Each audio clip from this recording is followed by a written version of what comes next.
Students हम बात करेंगे प्रॉब्लम की जो कि प्रॉपर्टीज ऑफ डिटर्मिनेंट्स के ऊपर हम बना रहे हैं। मतलब ये एक ए मैट्रिक्स है जिसका कि ऑर्डर 4 by 4 है, एक स्क्वायर मैट्रिक्स है और इसका हम डिटर्मिनेंट फाइंड करेंगे। ठीक है, अब जो हमारे पास एक मेथड है जिसमें कि हमने एक फार्मूला की मदद से डिटर्मिनेंट को ओपन करना सीखा था, वो काफ़ी लेंथी है। उससे बचने के लिए कि हम क्या कर सकते हैं, हम ऐसा करते हैं कि हम जो हमारे पास प्रॉपर्टीज है डिटर्मिनेंट्स की वो हम इस्तेमाल करते हैं। मतलब कि इस ए मैट्रिक्स का पहले मैं डिटर्मिनेंट बना लेता हूँ। ठीक है, यहाँ पर मैं इस तरीके से दो वर्टिकल लाइंस लिखता हूँ, बल्कि ड्रॉ ड्रॉ कर देता हूँ, वर्टिकल लाइंस में ड्रॉ कर देता हूँ। ठीक है, और इन एंट्रीज को मैं एज इट इज़ जो है इसमें लिख देता हूँ। मतलब यहाँ मैं कॉपी कर रहा हूँ टाइम सेव करने के लिए अपना। ठीक है, ये एंट्रीज मैंने इसी तरह लिख दी। अब क्या है कि मैंने देखा कि ये जो एंट्रीज है, ठीक है, अगर मैं इस डिटर्मिनेंट को एक अपर ट्राइंगुलर मैट्रिक्स या लोअर ट्राइंगुलर मैट्रिक्स ना, तो इसका डिटर्मिनेंट बड़ी जल्दी सॉल्व हो सकता है। मतलब देखें, अगर मैं 2 by 2 स्क्वायर मैट्रिक्स का की बात करता हूँ, 1 0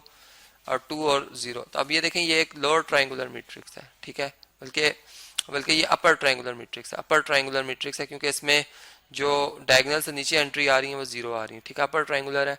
तो इसका डिटर्मिनेंट कैसे लिया जा सकता है? इसका डिटर्मिनेंट ऐसे लिया जा सकता है कि इसके डायगोनल्स को बस आपस में मल्टीप्लाई कर दें। मतलब 1 मल्टीप्लाई बाय 0, इसका डिटर्मिनेंट 0 आएगा। और अगर हम इसको बाकायदा अगर मल्टीप्लाई भी करें तो आप देख सकते हैं कि 1 मल्टीप्लाई बाय 0, 0 मल्टीप्लाई बाय 2 0, तो 0 ही आएगा आंसर। ठीक है, इसी तरह अब अगर हमारा ऐसा मैट्रिक्स हो जिसमें के 3 रोज और 3 कॉलम्स है, ठीक है, तो अगर आप उसका भी डिटर्मिनेंट देखें, अगर मैं इसको अपर या लोअर ट्राइंगुलर मैट्रिक्स में तब्दील कर लूँ, ठीक है, मतलब डायगोनल में बना लेता हूँ यहाँ पर 2 3 5, ठीक है, और यहाँ पर मैं लिख देता हूँ 0। ठीक है, बल्कि यहाँ भी 0 आएगा, 0 0, और यहाँ पे मैं लिख देता हूँ 1 2 3। ठीक है, अब देखें ये मेरे पास एक अपर ट्राइंगुलर मैट्रिक्स है क्योंकि इसमें डायगोनल से नीचे एंट्री जो है वो 0 आ रही है, तो अपर ट्राइंगुलर मैट्रिक्स। अब इसका डिटर्मिनेंट कैसे लिया जा सकता है? आप सिंपल इसके जो प्रिंसिपल डायगोनल की एंट्रीज हैं उनको आपस में मल्टीप्लाई कर लें। मतलब 2 3 टाइम 6 6 5 टाइम 30, तो इसका आंसर 30 आ जाएगा। ठीक है, अब देखें कितना आसान है ये फाइंड करना।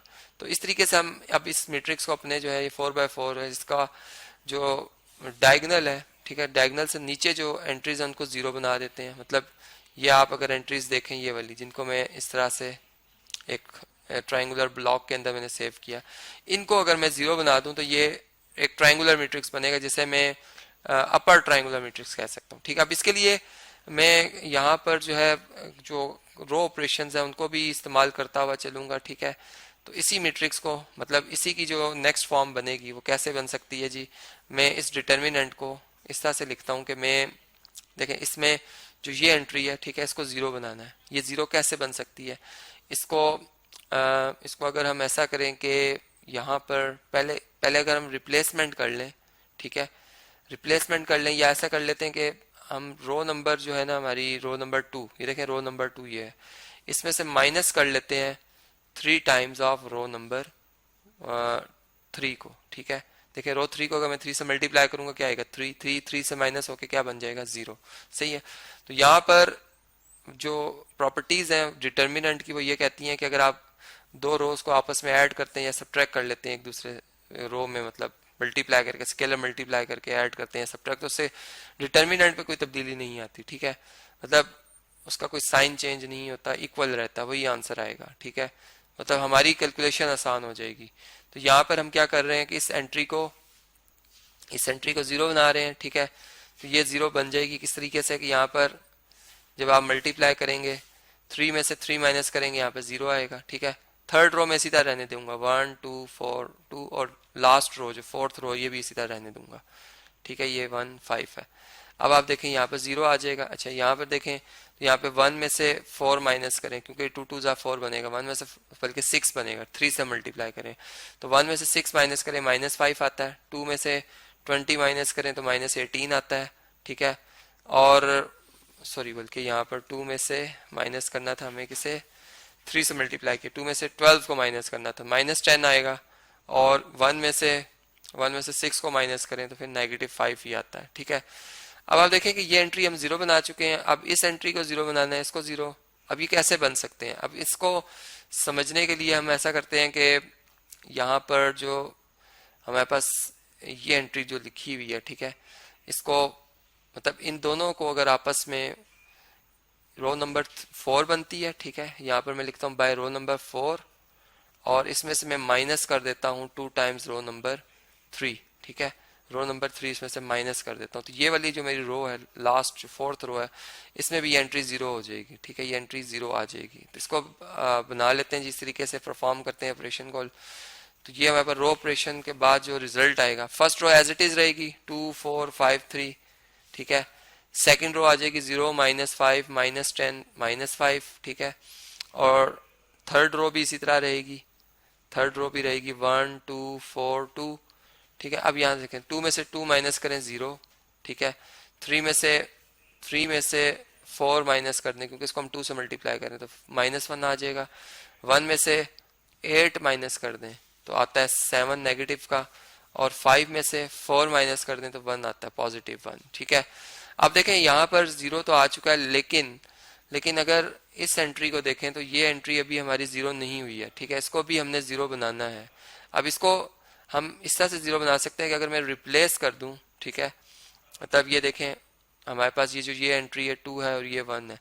अब 2 को 0 बनाने के लिए मतलब हम यूं कह सकते हैं कि चले हम एक और ऑपरेशन करते हैं। पहले हम रो नंबर जो 1 है इसमें से माइनस कर देते हैं 2 टाइम्स रो नंबर 3 को, ठीक है। ये मैं सिर्फ इसलिए कर रहा हूँ, फिर मैं इसमें रिप्लेसमेंट करूंगा, ठीक है। इस रो को जो आंसर आएगा उन रो को इस थर्ड रो से रिप्लेस कर दूंगा मैं, ठीक है। तो यहाँ पर जो मेरे पास रिजल्ट आ रहा है वो कुछ इस तरह से आएगा कि मैं रो 1 को जो है अभी चेंज कर रहा हूँ। मेरी जो रो नंबर 2 है 0 -5 -10 -5 ये एज इट इज है, ठीक है।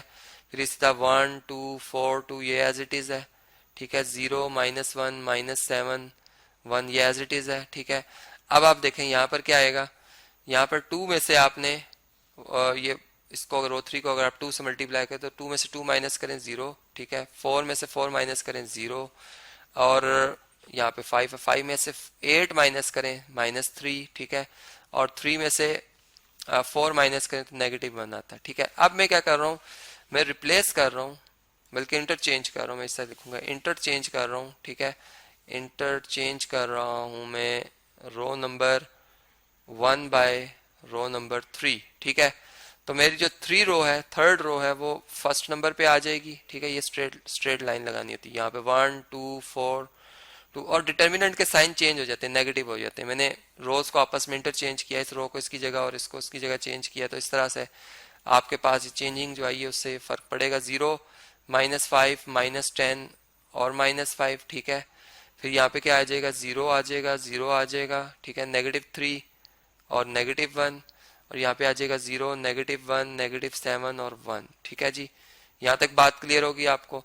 अब देखें इसको ट्रायंगुलर मैट्रिक्स बनाने के लिए सिर्फ अब हमारी ये 2 एंट्रीज, इनको हमने 0 बनाना है, ठीक है। इनको 0 कैसे बनाया जा सकता है, ठीक है। इसके लिए हम एक और वर्क कर सकते हैं। हम अगर इस रो को, ठीक है, इस रो को इस सेकंड रो से रिप्लेस कर लें, ठीक है, यहाँ पर इन्हें रिप्लेस कर लें तो ये हमारा काफी काम आसान कर देगी, ठीक है। अब एक दफा फिर दोबारा चेंज करने से, ये रोज इंटरचेंज करने से साइन तब्दील हो जाएंगे। यहाँ पे आ जाएगा 1 2 4 2, ठीक है। यहाँ पे आ जाएगी, अब इस रो को हम इधर शिफ्ट कर रहे हैं तो 0 -1 -7 1, ठीक है। और यहाँ पे आ जाएगा, जी ये रो अपनी जगह पे 0 0 -3 -1, और जो लास्ट रो है हमारी, लास्ट रो है वो आ जाएगी 0 -5 -10 और -5, ठीक है। अब देखें, अब हमारे लिए यहाँ पर जो एक वर्क रह गया है, हमने यहाँ पर अब इसको, इन दोनों को 0 बनाना हमारे लिए इसलिए आसान है कि अगर हम रो नंबर 4 में से, मतलब इसमें मैं माइनस कर दूं 5 टाइम रो नंबर 2 को, ठीक है, तो मेरा ये आंसर यहाँ पर 0 आ सकता है, ठीक है। यहाँ पे आएगा 1 2 4 2, ठीक है। 0 -1 -7 1, 0 0 -3 -1, और यहाँ पर अब देखें ये 0, यहाँ पर रो 4 यहाँ पर 0 लिखा है, रो 2 में भी 0 में से 0 माइनस करें 0 ही आता है, ठीक है। -5 में आप +5 कर देंगे 0 आ जाएगा। -10 में आप प्लस करेंगे 35, क्योंकि -7 -5 से प्लस हो जाएगा। 35 में से मतलब 10 आप माइनस कर दें 25 आ जाता है, और -5 में आप माइनस करें -5 तो ये -10 आ जाएगा, -10 आ जाएगा, ठीक है। यहाँ तक बात क्लियर होगी। अब देखें यहाँ पर जब इससे नेक्स्ट अगर हम देखें, मतलब ये ऑपरेशन जो है इसके बाद जो हमारे पास ये रिजल्ट आया, ठीक है। अब इस एंट्री को सिंगल इस एंट्री को हमने जो है वो जीरो बनाना है, और इसको जीरो बनाने के लिए पहले हम अगर इसको अगर हम ऐसा करें कि, हाँ जी, इसको हम ऐसा करते हैं कि पहले 1/25 से मल्टीप्लाई कर देते हैं, ठीक है, 1/25 से मल्टीप्लाई कर देते हैं। या हम ऐसा भी कर सकते हैं, कि जो हमारी ये रो 3 है, ठीक है, रो 3 है, इसको अगर हम -3 लिखा ना, देखें 25 है, 25 में से हम 3 को अगर मल्टीप्लाई कर दें 25/3 से और ऐड कर लें, ठीक है, तो 3 से कैंसिल हो जाएगा और 25 - 25 0 आता है, ठीक है। इसका मतलब कि अगर मैं ऐसा करूं कि रो 4 में से माइनस कर लूँ मैं, बल्कि प्लस करूंगा मैं यहाँ पे, क्योंकि साइन ऑलरेडी नेगेटिव का लिखा हुआ है।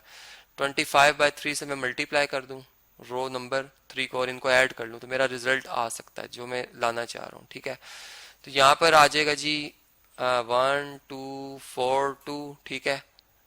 अच्छा जी, डिटर्मिनेंट के लिए यहाँ पे 0 -1 -7 1, यहाँ पे आएगा 0 0 -3 -1। अच्छा, अब यहाँ पे देखें 0 0, ठीक है, यहाँ पे क्या आ जाएगा, 0 आ जाएगा।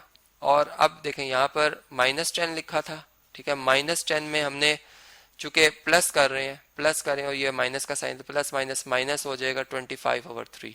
तो एलसीएम लेंगे तो -30 -25 तो मतलब -55/3, तो यहाँ पे आ जाएगा -55/3। अब इसका डिटर्मिनेंट हम ले लेते हैं। अब इसका डिटर्मिनेंट हमारे लिए यहाँ पर क्या होगा जी, इस तरह से होगा कि आप इन सारे डायगोनल्स को आपस में मल्टीप्लाई करेंगे, 1 मल्टीप्लाई बाय -1, इसका आंसर जो आएगा उसको -3 से और उसको फिर -55/3 से। इन सारों को अगर आप मल्टीप्लाई करें और उसके बाद इसका रिजल्ट देखें तो हमारे पास जो रिजल्ट आता है वो कुछ इस तरह से होगा कि 3 से कैंसिल हो रहा है, 3 से कैंसिल हो जाएगा, माइनस माइनस प्लस फिर माइनस, तो नेगेटिव साइन आएगा, ठीक है। और 55, तो नेगेटिव का 55 जो है ये इस मैट्रिक्स का क्या था जी, डिटर्मिनेंट था, जो कि आप इसको रीचेक कर सकते हैं, ठीक है, जो कि प्रॉपर मेथड है उससे कि आया कि हमने जो जवाब निकाला है वो दुरुस्त है या नहीं, ठीक। तो इस तरीके से ये वो एक मेथड था जो कि हमने प्रॉपर्टीज की मदद से डिटर्मिनेंट को सॉल्व करने का देखा।